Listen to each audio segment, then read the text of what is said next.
In local matters, Georgia voters will head back to the polls January 5th to determine which party will hold control of the U.S. Senate. The stakes are high for the two runoff races. Republican Senators David Perdue and Kelly Loeffler face tough competition from Democrats Jon Ossoff and Raphael Warnock. None of the candidates exceeded 50% of voters' share in either race during the November 3rd election. That's why there's a runoff. For more on this, let's bring in Senate reporter for Politico's Campaign Pro team, James Arkin. Thank you for joining us, James. First, we heard from Georgia's Secretary of State this morning at around 8 o'clock on the hand recount, which is now complete. The numbers reaffirm that Joe Biden won the state by about 12,000 votes. Here's a bit of what he had to say. The numbers reflect the verdict of the people, not a decision by the Secretary of State's office or of courts or of either campaigns. I want to do everything I can to build voters' trust in our electoral system. To that end, I want to work with the governor and legislators on legislation that improves on our current system. Boy, this guy was facing a lot of pressure. What more did we learn from today's press conference regarding the final vote count? And has the Trump campaign responded to the outcome? Good morning. Thanks for having me on. Yeah, we learned what we expected to learn this morning, which is that the Secretary of State today is going to certify the results of the hand recount and the election, that Joe Biden's margin in Georgia still stands at a little more than 12,000 votes, and that he did win the state. That count will be certified today by the Secretary of State, as he said. And then the Trump campaign does have the right, because the margin was within a half a percentage point, to request a recount. They have 2 business days, I believe, to do so. I don't believe they have done so yet because the results haven't been certified. But I would imagine that the Trump campaign will ask for that additional recount. The margin in Georgia did come a little bit back towards President Trump during the hand recount. Some votes that were not tallied, it went from about 14,000 to a little more than 12,000. But as the Secretary of State said this morning, showing that Joe Biden did, in fact, as he has said since the results were first tabulated, win the state of Georgia. All right, back to the Senate runoffs. As you know, Republicans won 50 Senate seats on November 3rd. Democrats flipped one, putting their total at 48. So this runoff that is happening in Georgia, I think what a lot of people are going to be interested in are the polls and what they suggest going into this runoff, because we just showed the results of the November 3rd election for both of those candidates. I wonder if those numbers will stick, because polling was way off in Maine, polling was way off in South Carolina. So what are you seeing now?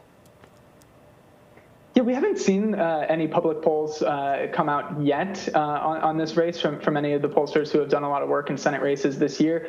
I think one thing that we're going to have to remember is that for this recount, basically you had the best poll you could have had right there, the results of the November 3rd election and sort of where the state was in terms of voting for these Senate races. And so it's going to be less about polling, and it's going to be more about which side is able to get their voters out. They sort of know who their voters are based on the results from November 3rd, and they have a pretty good idea of which voters they need to get back out. And so it's just a matter of working on the ground and doing the get out the vote efforts from both sides, motivating their voters, getting the energy back, enthusiasm, all of those different things. It's a complicated process considering the election is happening in the middle of 3 holidays and in the middle of the coronavirus pandemic.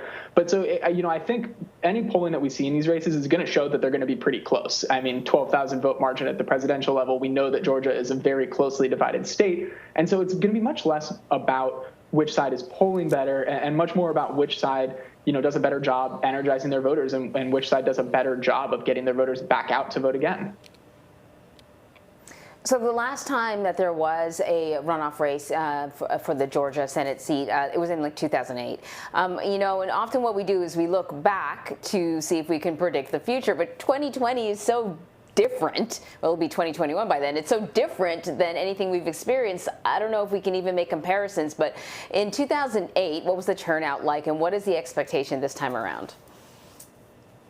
Yeah, so in 2008, there was a very close race for the general election in the Senate race, and then it was not close at all. Democrats got routed in the runoff, and it's because their voters didn't turn back out. But I was in Georgia last week, and Raphael Warnock held a press conference to talk about the race, and he got asked about that, and he essentially said, look, Georgia of 2020 is not Georgia of 2008. Democrats have made great strides in the state in terms of registering new voters, in terms of the party building and the organizing that they need to do to make the state much more competitive than it was back then. And so their argument is essentially, yeah, we know the history of runoffs. We know that Democrats have not performed well in runoffs in Georgia. We're just a different party now. And so, there's a tremendous amount of energy on their side. There's obviously a lot of energy on Republicans' side, too, to try and prevent Democrats from getting a takeover of the Senate. But so I think both sides expect that the drop-off that we've seen in past Georgia runoffs isn't going to be as severe this time. There's a lot of reason on both sides for voters to get back out. And so, like I said earlier, it's just a matter of who does a better job. But the argument from Democrats would be essentially, don't pay attention to those past runoff results because we're a very different party, and the stakes of this election are very different than they were in those previous situations. Georgia has not elected a Democratic senator since 1996. How are Democrats using President-elect Joe Biden's victory in the state to rally voters? I mean, is there a chance that they could flip both seats? It's interesting to me Kelly Loeffler and Senator Perdue are not that popular in the state.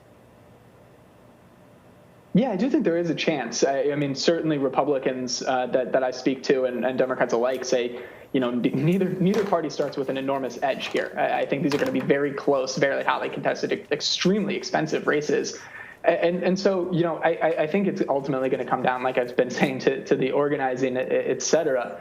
But I think that, Raphael Warnock and Jon Ossoff, both performed a little bit worse than Joe Biden did on November 3rd. There was drop off from the top of the ticket down. And so, look at, for example, the early advertisements that Jon Ossoff has done in his race here. He's done 2 ads now that talk about Joe Biden's victory and talk about, if you want Joe Biden to get things done, and specifically focusing on the pandemic and what Joe Biden has talked about trying to do to get coronavirus under control and to have his administration, take on the challenge of the pandemic, he's going to need a Democratic Senate to work with. And so Jon Ossoff and Raphael Warnock are leaning into that argument, which makes sense because Joe Biden flipped the state blue. And that's right there. The pathway for how Democrats have success in Georgia is to do what Joe Biden did. And so they're going to need to get his voters out. They're going to need to get those people who voted for Joe Biden and didn't vote for Warnock or Ossoff, to come to their side. And so we've already seen in the early ads the Democrats leaning into that message. And I think they're just going to continue to do that and say, look, if you voted for Joe Biden and you want Joe Biden to have a successful presidency, then the best thing you can do is give him a Democratic Senate. Now, obviously, Republicans are going to counter with the best thing we can do to prevent Joe Biden from doing all of these things that, voters who are maybe lean Republican but maybe weren't the biggest fans of President Donald Trump, to stop Joe Biden's administration from doing all these things, you got to prevent it. They're calling themselves the firewall. So that's, I think Biden's victory in the state and how this is going to affect his presidency is going to be an enormous factor. Vice President Mike Pence is supposed to be campaigning in Georgia today. Do we expect the president, Donald Trump, to make a trip at all? And how else are Republicans trying to appeal to their base? It's hard to say whether we can expect President Trump to make a trip or not. I mean, certainly he has not been appearing publicly or doing a whole lot of public appearances since the election. And so, I think it remains to be seen. I think Republicans would be delighted to have him come down there and do a rally. They certainly need his voters to come back out. I mean, we've seen a lot of reporting from Republicans saying essentially, we need Trump's voters to stay engaged to have success. The vice president coming down obviously does a lot for Republicans to do that. They're very excited to have him in town. And as I said earlier, I think the main way that Republicans are going to speak to their base is don't give Democrats complete control of Washington. Joe Biden is going to be inaugurated as president. The Democrats control the House. If you give the Democrats control of the Senate, they have complete control. They're calling themselves the firewall. Now, the awkward thing is that sort of admits that Joe Biden has been elected, which most Republicans have not been willing to do as President Trump and his campaign to continue to fight the results. Democrats can't have a Senate unless Joe Biden is going to be in the White House because their best hope is 50-50. So, it'll be interesting to see how they kind of handle that argument, particularly with Vice President Pence in town today. But certainly everything that they can do to keep Trump voters engaged is going to be enormously beneficial to them as they go to January 5th.